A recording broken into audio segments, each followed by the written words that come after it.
그리고 특별히 창세기는 오늘 본문과 마찬가지로 많은 구절들이 결혼에 대한 구절이 나와 있습니다.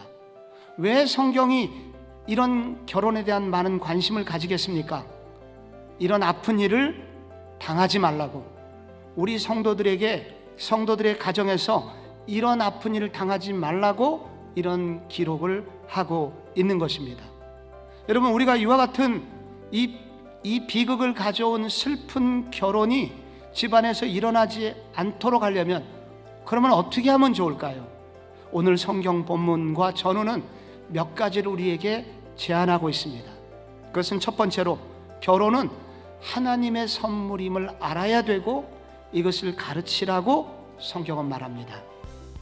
선물입니다. 하나님의 선물입니다. 결혼은 축복입니다. 그런데 마귀는 자꾸만 결혼을 왜곡하고 결혼을 무시하게 만듭니다.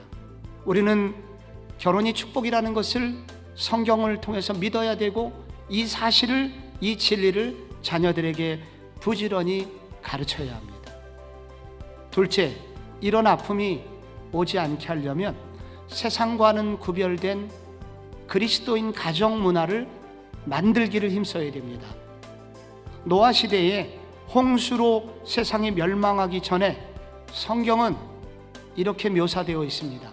창세기 6장 2절에 하나님의 아들들이 사람의 딸들의 아름다움을 보고 자기들이 좋아하는 모든 여자를 아내로 삼는지라. 여호와께서 이르시되 나의 영이 영원히 사람과 함께하지 아니하리니 이는 그들이 육신이 됨이라. 여기 육신이 됐다는 것은 육체를 기쁘게 하는 일에 온 시간을 투자하는 삶을 살고 있다는 것입니다. 여기 하나님의 아들들이 나오고 사람의 딸들이 나옵니다. 그런데 하나님의 아들들과 사람의 딸들이, 여러분, 서로 그 사람의 딸들의 외적인 아름다움만 보고 결혼하기를 좋아했고, 그 결과 온 세상이 악한 세상이 되었고, 그 결과 세상에 심판이 왔다고, 홍수의 심판이 왔다고 설명을 하고 있는 것입니다. 하나님의 자녀들이 이런 구별이 없어졌을 때 세상이 멸망이 왔다고 설명하고 있습니다. 달리 말하면 이 거룩한 가정은 심판당할 세상을 구원하는 구원의 방주와 같은 역할을 한다고 성경이 강조하고 있는 것입니다. 이집트는 인구가 8천만 명이 좀 넘습니다. 그런데 인구 10%가 기독교인입니다. 그런데 그 기독교 정신이 우리가 믿고 있는 이 정통 기독교와는 교리가 좀 달라서 그들을 곱틱 기독교인이라고 그렇게 부릅니다. 신학적으로는 정통에서 좀 벗어났다고 그렇게 취급이 되고 있습니다. 그런데 여러 해 전에 IS에 의해서 이제 21명의 곱틱 기독교인들이 참수형을 당하는 모습이 동영상을 통해서 유포가 되고 있었습니다.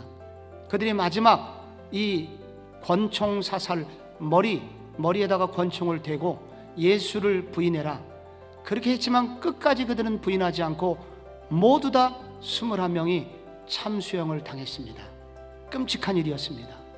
그때 도대체 무엇 때문에 저들은 목숨을 걸고 끝까지 예수를 부인하지 않는가? 그 이유에 대해서 많은 사람이 궁금하게 됐습니다. 이 곱틱 기독교인들의 부모들은 아이가 태어나면 즉시 기독교식 이름을 지어줍니다. 그리고 모두 다 유아 세례를 받게 합니다. 그리고 셋째 3일 동안 산양젖에 담가 놓았던 그 바늘로 오른쪽 손목 안쪽에 십자가 문양의 문신을 새겨줍니다. 그들은 애굽의 모든 금은 보화보다도 이 바로 예수의 제자로 사는 것이 더 영광스럽다는 것을 어린 시절부터 교육을 받습니다. 그래서 그들은 그런 삶을 살고 죽음 앞에서도 그들의 믿음을 굴복하지 않고 끝까지 믿음을 지키는 삶을 살았다고 그렇게 보도되고 있습니다. 오늘 우리 교회 장로님께서 대표기도 하실 때 맹수도 산길을 갈 때 자기가 늘 다니는 길로 다니는데, 우리 성도들도 우리가 마땅히 걸어가야 하는 길, 늘 다녔던 길, 믿음의 길을 걷게 하소서. 그렇게 기도하셨던 것처럼 우리 모두 세상과 다른 길, 주께서 우리에게 허락하신 구별된 길을 걷기로 작정함으로 우리 가정을, 다음 세대를 보호하시는 모든 성도님들 되시기를 축복합니다.